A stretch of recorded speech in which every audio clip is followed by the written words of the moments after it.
Welcome to your daily dose of sci-fi adventures. New stories dropped every single day. Smash that subscribe button and ring the to help us reach 1,000 subscribers and unlock even more epic cosmic tales. Dr. Elias Hartman's breath came in ragged huffs inside his sealed helmet as the storm outside raged. With merciless intent, the swirling snow, whipped by katabatic winds, painted the world in shifting veils of white and blue.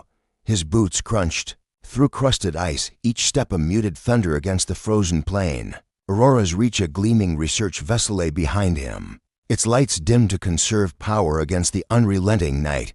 Yet beyond its protective hull, Epsilon 6 roared in silence, a world of savage beauty and hidden dangers. For a decade, Elias had obsessed over the erratic radio bursts picked up by deep space arrays, pulses so alien that even the most advanced signal filters struggled to categorize them. Colleagues back on Earth had grown skeptical. Just space weather, they had said, or cosmic background flares. But Elias had sensed something more deliberate, something alive. When funds finally came through for an expedition, he'd thrown himself into preparation with a fervor bordering on mania. Now, as the wind tore at his thermal layers, he wondered if he had overreached, that perhaps Epsilon 6's isolation held no secrets worth unraveling. His wrist console crackled. A tiny icon blinked. SOS detected. Coordinates glowed in icy blue. Heart hammering. Elias adjusted the display until it overlaid the beacon's position several kilometers northeast, just beyond the gravity ridge that kicked up unpredictable snow eddies. The signal was faint, its waveform mangled by interference, but unmistakable. Something was alive out here.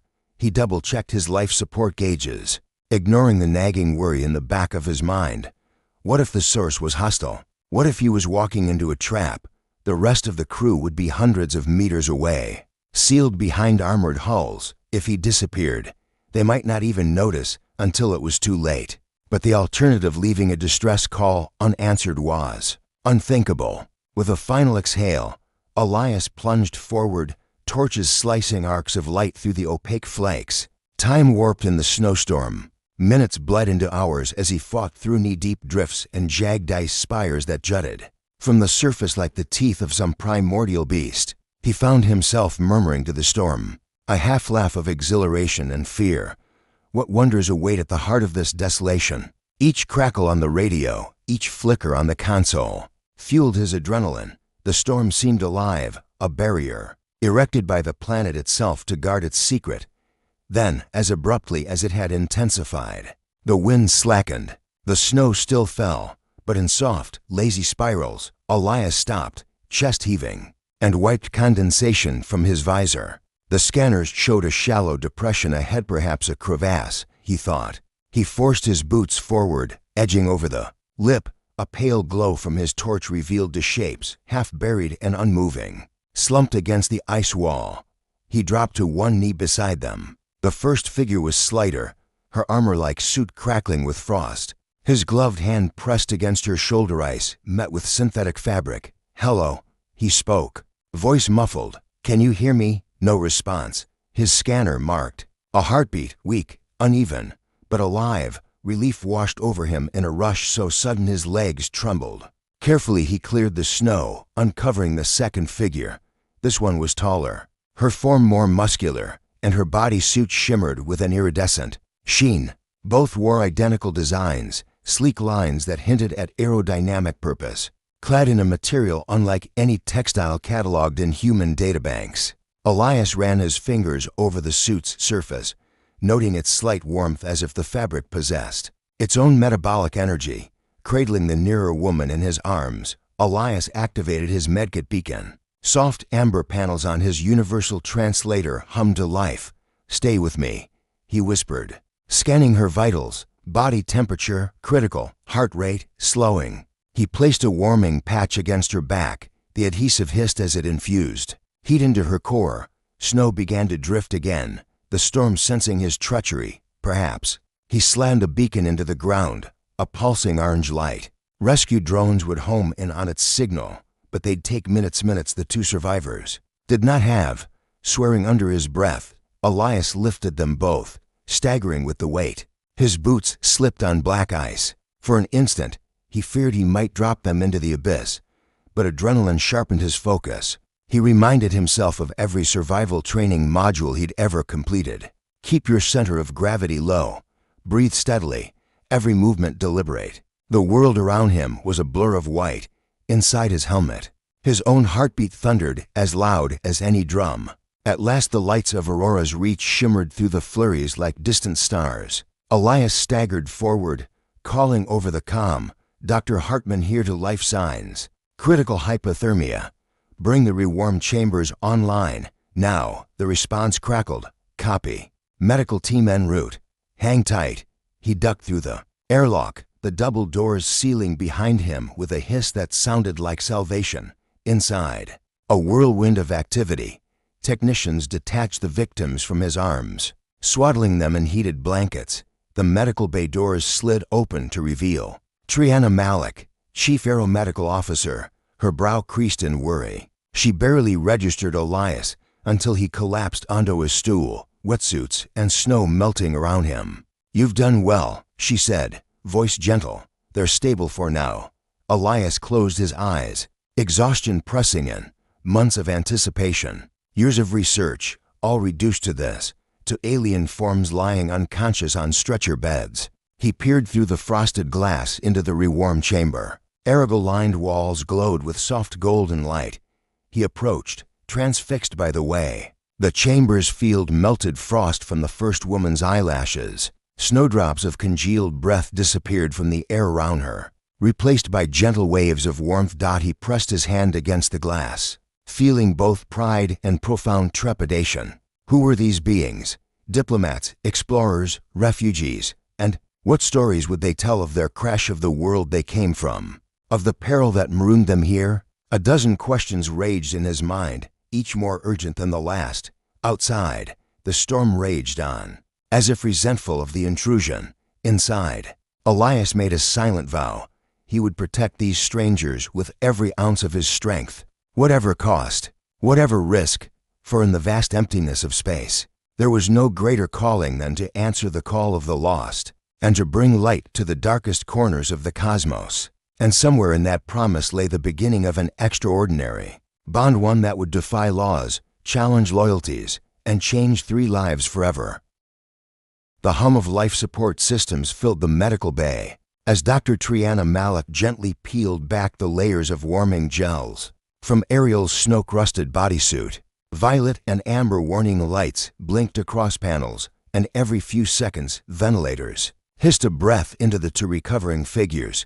Elias Hartman hovered at the edge of the room, watching anxiously as the sisters, so alike in form, yet distinct in spirit, stirred beneath the thermal blankets. Rebirth in the rewarm chamber. Over the next 48 hours, Ariel and Zalia passed through the stages of hypothermic recovery. At first, they lay inert, skeletal in appearance as their bodies shed the last vestiges of ice.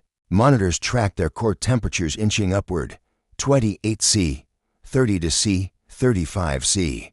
Elias found himself in perpetual attendance, adjusting nutrient infusions, fine-tuning the chamber's electromagnetic heat field. He spoke softly, telling them of Earth's sunrises, of spring's first flowers, hoping the cadence of human words might ground them in safety. When Ariel's eyelids fluttered open, she gazed at the golden lights overhead with curious detachment. Her skin, a pale opalescent hue, was marbled with faint silver striations that glowed under the med scanner's scan. Zalia awoke moments later, her violet irises dilating to take in the room's unfamiliar geometry. Both blinked rapidly, scanning the faces of the medical team, Triana's steady calm, the nervous excitement of the attending nurses, and Elias's own anxious hope.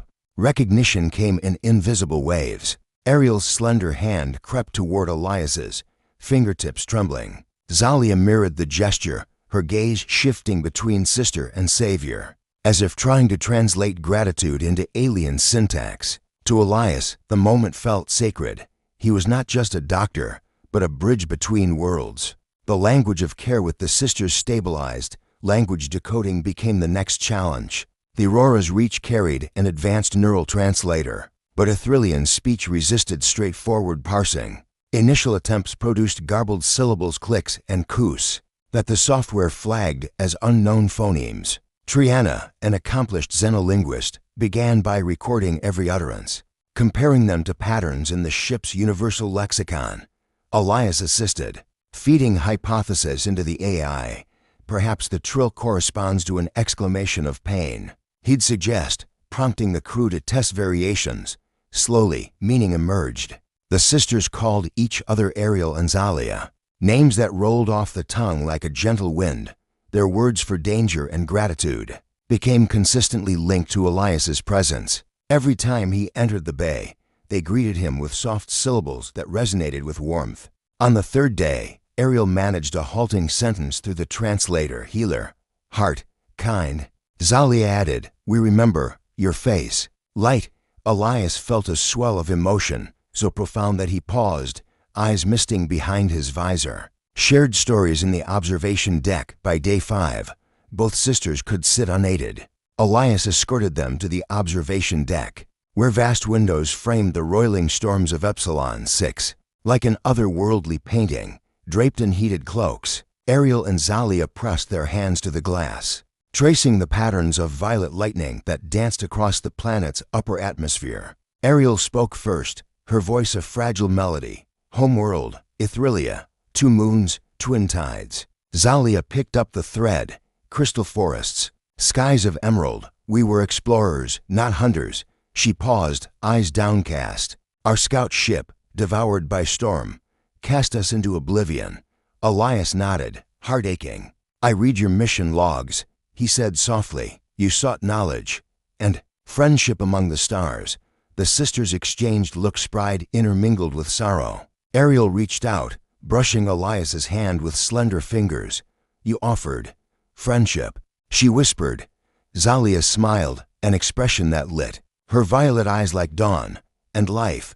In that moment, language blurred.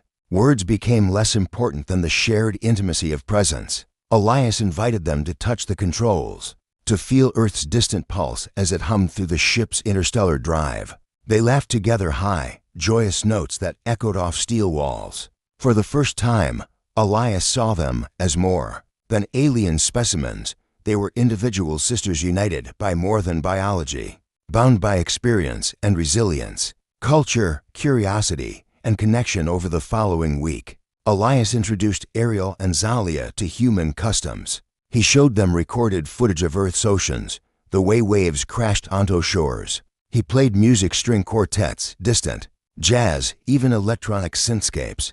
Ariel's eyes closed in quiet appreciation at Chopin's nocturnes. Zalia tapped a rhythmic beat to the pulse of a modern pop track, her feet moving unconsciously. In turn, the sisters shared Ithrilian culture. On the holoprojector, they displayed images of their bioluminescent forests, flora that glowed with inner light under the greenish sky. They taught Elias a word for unity that required 3 voices in harmonious chorus, a concept central to their society's polyphonic social contracts. Ariel softly chanted the syllables, and Zalia harmonized, their voices weaving an echo of memories. Elias felt himself drawn deeper into their world. Each smile, each pointed question, tell us, what makes humans love, wove a tapestry of empathy. The barriers of species and language collapsed under the weight of shared curiosity. He found himself staying late into the night, discussing philosophy, ethics, the nature of consciousness, topics he had once debated alone in academic journals, now enlivened by extraterrestrial insight. A proposal in twin voices. On the 10th evening, the medical bay had closed for the night. Alone in the observation deck, the 3 gazed at the swirling snowflakes illuminated by the ship's external floodlights. Ariel and Zalia, wrapped in furs heavier than any earthly coat, sat on either side of Elias. He placed a hand on each of theirs, the warmth seeping into his gloves. Ariel's blue eyes glowed with an intensity that took his breath away. In our culture, she began, voice steady, the bond of 3 is sacred. 2 kin may share one heart, if the heart is true. She turned to Zalia, whose violet gaze brimmed with emotion. Zalia reached for Elias's other hand, fingertips trembling like starlight. He saved us, she whispered. He gave us life.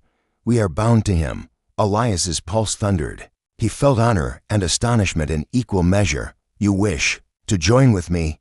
he asked, voice hushed. Ariel nodded. "Not as possession," she said, "but as partners, to learn, to grow, to love together." Zalia exhaled, a soft sigh that carried centuries of Ithrillian yearning. "We choose this path." Time stilled. The storm outside softened to a gentle veil, as if even Epsilon 6 paused to witness this moment. Elias drew both sisters close, pressing his forehead to theirs in a gesture reborn from ancient earthly customs and alien symmetries. Their hearts beat in unison to sisters and one man, forging a new constellation of love across the gulf of stars. In that hush, the seeds of an extraordinary future were sown. Not just rescue, not merely survival, but communion, a shared journey that would challenge human norms, defy interstellar oversight, and illuminate the boundless capacity of compassion. And as the Aurora's reach drifted on the frozen seas of Epsilon 6, warmth blossomed in 3 hearts, foreshadowing the adventures and trials to come. The corridors of the Aurora's reach hummed with nervous energy. Word of Ariel and Jalia's proposal had rippled through every deck, igniting fierce debate among scientists, security officers, and diplomats alike. In the mess hall, clusters of engineers whispered about upsetting interstellar norms. In the arboretum, xenobotanists fretted that personal entanglements would bias the sisters' botanical surveys. Even the ship's AI, normally dispassionate, flagged the development as a potential mission risk. Elias felt the tension each time he returned from the observation deck. Crew members shot him sidelong glances, admiration in some eyes, disapproval in others. He overheard one research fellow mutter, "He's blinded by romance." Another hissed, "We risk a diplomatic crisis." The doubts gnawed at him, but he refused to back down. He'd given Ariel and Zalia his word. They would have freedom to choose their own path. Fractured unity in the bridge's control center. Admiral Chen, commander of the expedition, called an emergency briefing. The holotable projected the sisters' intertwined hands, looped around a single finger of Elias's glove. Chen's stern visage filled the room. "Our primary mission is peaceful contact with the Ithrillian homeworld, not interspecies matchmaking," she began. "The Council's response window opens in 48 hours. We must present a unified front." Scholars argued that Ithrillian customs forbade polygamy outside of twin bonds, yet here 2 sisters claimed the right to share one human mate. Legal officers cited Article 47 of the First Contact Treaty. No citizen of an uncontacted world may form spousal connections that contravene the originating culture's laws. Logistics officers fretted over habitat modules retrofitted for 3. The debate stretched past scheduled rotations. Voices rose, tempers flared. Elias felt caught between his responsibilities as mission scientist and his duty as protector of 2 lives he'd come to cherish. That night, unable to sleep, Elias found himself in the hydroponics dome, where ferns and luminescent vines thrived. Under soft violet lamps, Ariel stood by a biolume tree, her fingers tracing the leaf patterns. Zalia approached with a tray of fruit, small spheres that burst with tangy juice. A gift from the Ithrillian delegation. Elias joined them. Ariel turned, her ice blue gaze steady. "They fear our choice," she said softly, "but we cannot betray our bond." Zalia offered him a fruit. "Taste of home," she murmured. "Let its sweetness remind you why we dared." He bit into the orb. Warmth flooded his mouth, a symmetry of alien sugars and Earth's faint aftertaste. "I won't abandon you," he promised. "We'll face them together." The Crystal Armada. Rivestuo nights later, the icy expanse outside was split by a fleet of crystalline vessels, their hulls refracting starlight into emerald prisms. The Ithrillian rescue armada, long overdue, glided into orbit, a silent testament to the Empire's concern. On the bridge, Commander Chen and Elias watched through reinforced viewports as the mothership's docking clamps extended like crystalline fingers. Delegations from Ithrillia arrived. The iridescent-robed envoy Consul Marklein, his twin aides, Ashen and Lyvra gleaming in ceremonial dress, and the unyielding High Counselor Vernes, whose black-veined robes signified his authority. Their voices crackled over calms in perfect basic before shifting effortlessly into Ithrillian, cold, precise, unyielding. Citizens Ariel and Zalia, Envoy Consul Marklean intoned. You are summoned to the Summation Council. Your presence on human soil violates the edict against mixed unions, pending official treaty deliberations. His gaze flicked to Elias. And you, Dr. Hartman, stand accused of cultural interference. Summation at the Ithrillian Council chamber was a cathedral of living crystal. Walls pulsed with bioluminescent veins, floor tiles rippled like liquid glass, and 3 high thrones carved from star steel hovered above the dais. Ariel and Zalia knelt before the High Counselor, who sat crowned by twin orbs representing Ithrillia's moons. Ithrillian law is clear. Vernes declared, voice resonant. Polygamous bonds are reserved for the triad priesthood, not for political alliances. He leaned forward, eyes glinting. By consorting with a human, you risk fracturing the unity of the twin souls and dishonoring your lineage. Ariel's spine straightened. The bond of 3 is our sacred right, she said in crisp Ithrillian, her voice echoing. We choose this union freely. It is not political, but personal, born of gratitude, compassion, love. Zalia rose beside her, violet eyes burning. We will not sever what fate has joined. The council murmured, some voices in awe, others in anger. Counselor Vernes's lips pressed into a thin line. This council demands your immediate return home for quarantine, re-education, and annulment of this union. His gaze fell again on Elias. Dr. Hartman, you will accompany them as a prisoner of cultural transgression. Elias's plea, fear, and determination warred within Elias as he rose. High Counselor Vernes, he began, voice steady despite the chamber's chill. I ask you to consider the nature of this bond. These women did not seek conquest or political gain. They sent a distress call, and I answered with compassion. They are not cattle to be herded, they are sentient beings, with the right to choose. A gasp rippled through the assembly. Envoy Consul Marklean's crystal beads clinked as he stroked his chin. Sentient, yes, he replied cautiously, but within the framework of Ithrillian tradition. What you propose has no precedent. Elias pressed on. If you fear this union, I propose a compromise. Allow Ariel and Zalia to journey to Earth under my protection. There, no human laws forbid their bond. They can live freely, study human and Ithrillian cultures, and serve as ambassadors of unity, not symbols of scandal. The turning to desolance settled like fresh snow. Vernes regarded Elias as though measuring his soul. At last, he spoke. Your proposal is unconventional. Yet the Ithrillian Council's highest priority is the preservation of cultural integrity. How do we know they will not return as traitors to our ways? Ariel stepped forward. On Earth, we will remain Ithrillian. We will build bridges, not burn them. Our hearts belong to both worlds. Zalia added, if we fail our culture, let our legacy be a warning. But if we succeed, let us be living proof of harmony. Envoy Consul Marklean exchanged a look with Vernes. The chamber's crystals pulsed softly. Very well, Vernes announced. You shall go to Earth under the auspices of the United Stellar Concord. You will be accompanied by Envoy Consul Marklean and his aides to oversee your safety and ensure your loyalty. Dr. Hartman, you are free to join them. Relief and uncertainty washed through Elias as the sisters embraced him. The council's verdict was unprecedented, a trial by compassion rather than condemnation. As the delegation prepared to depart, Vernes placed a hand on each sister's shoulder. May your choice bring honor to Ithrillia, he said quietly. Fractured but unbroken back on the Aurora's reach, the crew gathered on the observation deck to bid farewell. The domed viewport framed the departing crystal ships, trailing emerald contrails into the void. Admiral Chen clasped Elias's shoulder.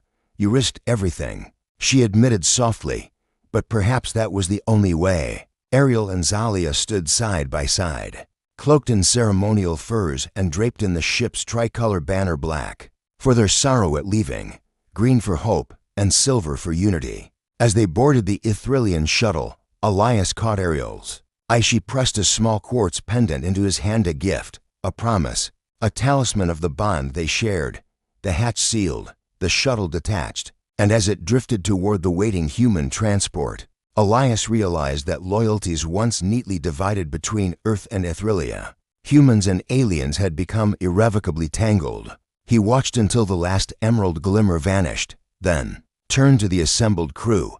"We have much work ahead," he said, voice steady. "But we've taken the first step toward a future neither world could imagine alone." In that moment, the Aurora's reach felt less like a vessel and more like a crucible where the fires of conflict had forged a new alloy of hope, love, and fragile possibility. And as the stars wheeled overhead, Elias knew this chapter was only the beginning of their extraordinary journey. Elias Hartman stood in the hold of the Elysian Dawn, Earth's deep space transport. As the shuttle's docking clamps disengaged, through the viewport, the crystalline hull of the Ithrillian vessel drifted away like a fragment of dawn light, leaving behind the three figures who would forever bridge two worlds, Ariel and Zalia, wrapped in furs embroidered with human and Ithrillian symbols, stood by his side. Bathed in the soft glow of Earth's atmosphere, they looked as fragile and radiant as twin comets touching down on a foreign sky. Touchdown in winter's embrace, the landing descent was smooth. The shuttle's retro thrusters cast a warm orange halo against the swirling drizzle of a European winter night. When the ramp lowered on the outskirts of Bucharest, Elias felt the first breath of Earth's era, crisp, pine-tinged wind that stirred memories of his childhood in the Carpathians. Ariel inhaled with wonder, eyes wide as the shuttle lights illuminated frost-crusted pines. Their boughs bowed under a fresh blanket of snow. Zalia's lips parted in a delighted gasp as she touched the drifting flakes, marveling at Earth's cold charm. A small reception committee awaited them, diplomats from the United Stellar Concord, Romanian government officials, and the media scrum camera lights flashing like starlight against their white cloaks. Ariel and Zalia paused, uncertain.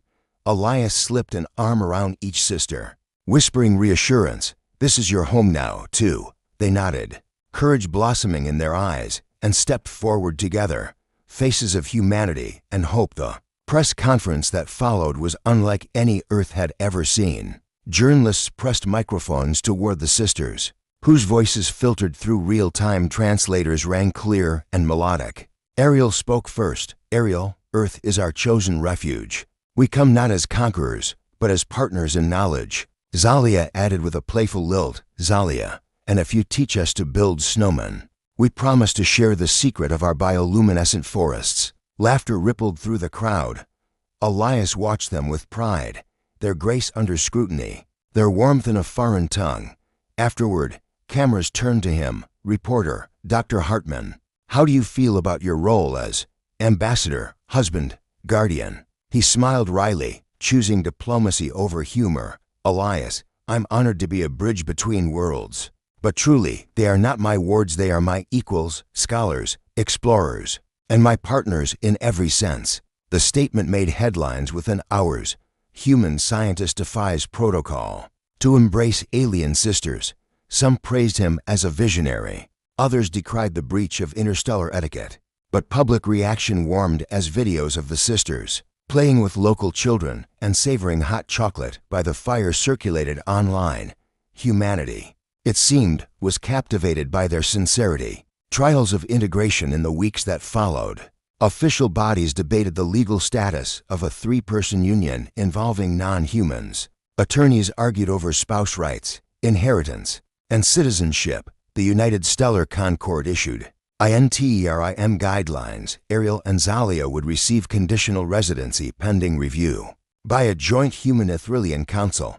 Elias, too, agreed there must be order. Negotiations stretched long into candlelit conference rooms, but each time tensions rose. The sisters' gentle humor diffused conflict. When a xenobotanist sued the Institute's board claiming favoritism in research grants, Zalia invited him to dine in the Arboretum, where she coaxed a delicate Ithrillian blossom to bloom in Earth's winter light. Watching the scientists' astonished delight, she simply said, "Science is not a zero-sum game."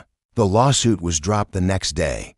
The Aurora Institute by spring's first thaw. Elias, Ariel, and Zalia inaugurated the Aurora Institute for Interstellar Studies, a sprawling complex of glass and living wood at Bucharest's edge. Half the labs were given over to Ithrillian biotech, photosynthetic symbiotes that glowed faintly under frosted windows. In the linguistics wing, Jalia's polyphonic choir room echoed, with voices weaving human and Ithrillian words into new harmonies. Ariel's xenobotany greenhouse thrummed with life, earth seeds nourished by Ithrillian light filters, producing hybrids that shimmered like jewels.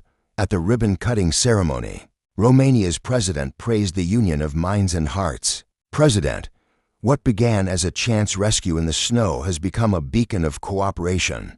Today we celebrate not just 3 individuals, but the promise of unity across the stars. Elias felt tears prick his eyes as Ariel and Zalia slipped their hands into his. In that shared grasp lay decades of wonder and sacrifice, of rules bent and boundaries redrawn.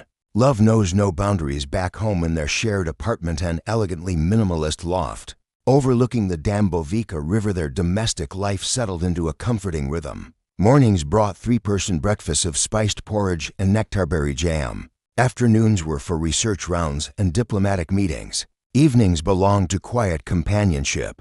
Ariel reading classical poetry by lamplight, Zalia teaching Elias the Ithrillian art of star chart calligraphy, and Elias composing messages to Ithrillia's council, reporting on progress and promising that love could indeed unite galaxies. On the eve of the Institute's 1-year anniversary, a rare geomagnetic storm painted the sky in waves of green and violet. The sisters insisted Elias take them to a hilltop outside the city. There, wrapped in furs he'd had woven with Ithrillian silver thread, they stood beneath the dancing curtains of light. Ariel leaned into him, her breath misting like stardust. Zalia brushed a kiss to his cheek, warm and electric. Together they watched as Earth's sky echoed the colors of Ithrillia's twin moons. In that luminous moment, past and future, human and alien, heart and heartbeat all converged. Elias slipped his arms around them. "I never dreamed I'd find this," he confessed softly. "Not one love, but 2 wonders, right here beneath my home sky." Ariel and Zalia exchanged a smile that needed no words. Then Ariel rested, her head on his shoulder, and Zalia laid her hand over his heart. Their pulses fluttered in trian rhythm, a living testament to hope's daring journey across the void. A universe of possibility as the auroras faded and the night grew still. Elias looked down at the city lights, below earthbound, yet infused with newfound possibility. He thought of the lonely beacon. In Chapter 1, of snow and silence, of 2 fragile forms waiting to be found. Now, that signal had grown into a chorus of 3 voices, singing in harmony across 2 worlds. And as their breaths mingled, misting the cold air, he knew this was only the beginning. Beyond Earth lay worlds yet uncontacted, mysteries yet unsolved, and a cosmos that awaited the joined wisdom of human courage and Ithrillian grace. Together Elias, Ariel, and Zalia, they would carry the light of unity to every corner of the stars.